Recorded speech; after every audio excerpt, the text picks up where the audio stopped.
Posted by you/throwaway09ick. My boyfriend, now fiancé, asked me to marry him 2 months ago. To give a little background, I met him at a farmer's market when I was 18 and he was 26. We are now 24F and 32M. We've been together for a little over 5 years, and I'm very happy with him. Now, to the story. My fiancé's friend, Brittany, has been friends with him since they were in elementary school. During our early dating days, I expressed that I was not a fan of this woman. There are many reasons why, such as us not having common interests and having completely opposite moral codes, but the main one was her interest in embarrassing me and my fiancé, possibly because she likes him. When we first started going on dates, she showed up and tried to invite herself to the date because he had told their mutual friend group chat where he was taking me. She then decided to go to the same restaurant and tried to make a scene about him cheating on her and being heartbroken. It escalated quickly, and I ended up asking the manager to have her removed, as she was delusional and neither I nor my date wanted her around. This kind of situation happened 3 more times, even escalating to her showing up at his grandparents' house to stop me from meeting his family.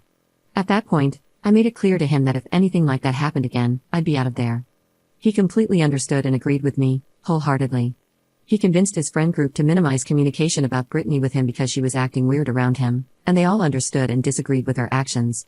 He had extremely low contact after that point, and I learned years later that she had undergone major therapy, checked herself into a mental hospital, and went on medication to manage these unhinged personality traits.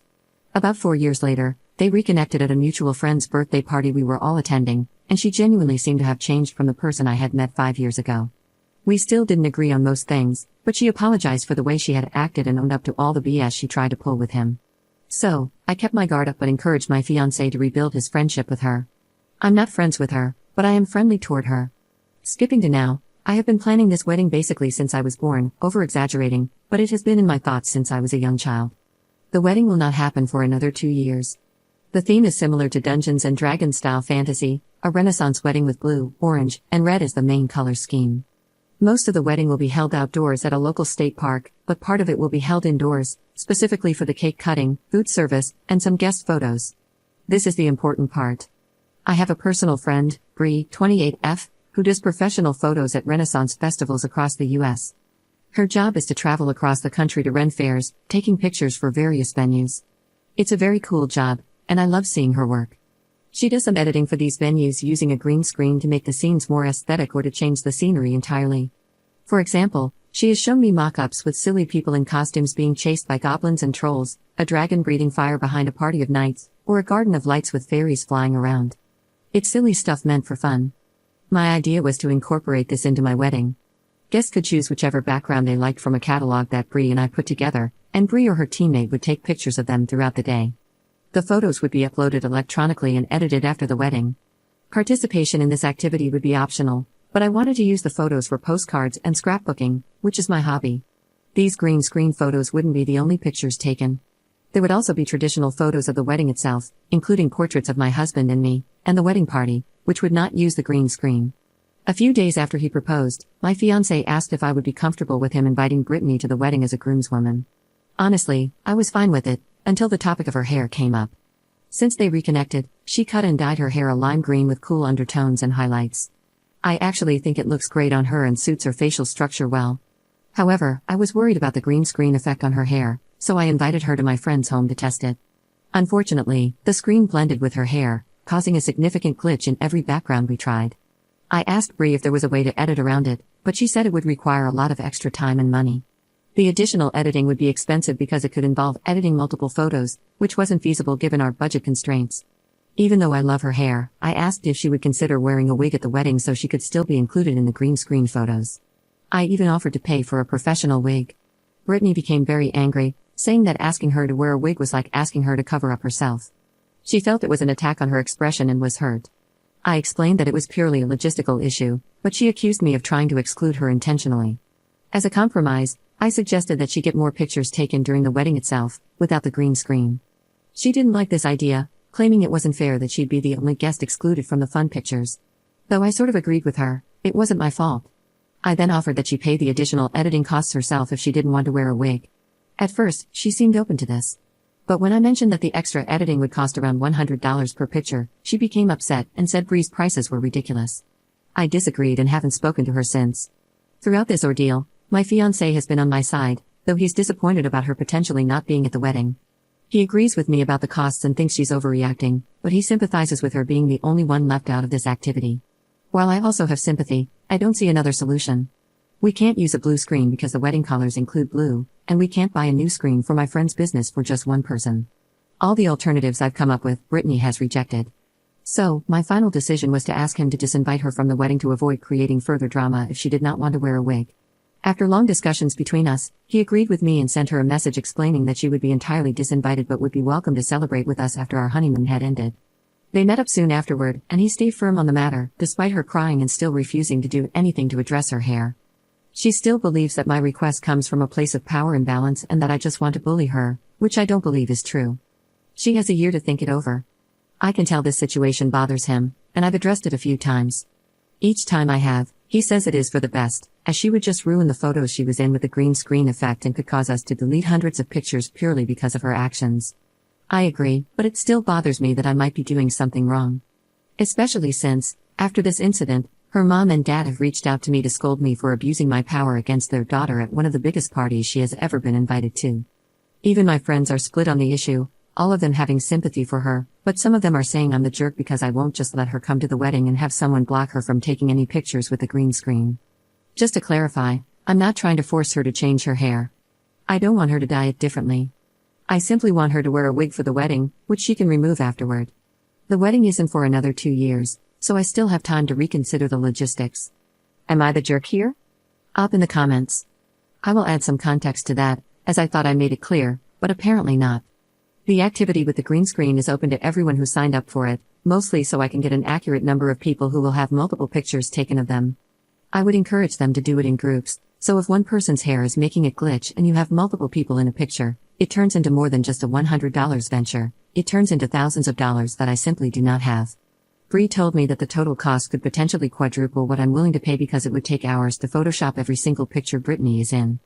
Also, I didn't mention this only because I was already typing a lot and forgot to add it, but she has more appointments booked to get her hair touched up with more green coloring over the next 2 years because of the fading that color like that does. I only recently found out this information from my fiancé before we decided to tell her about the issue.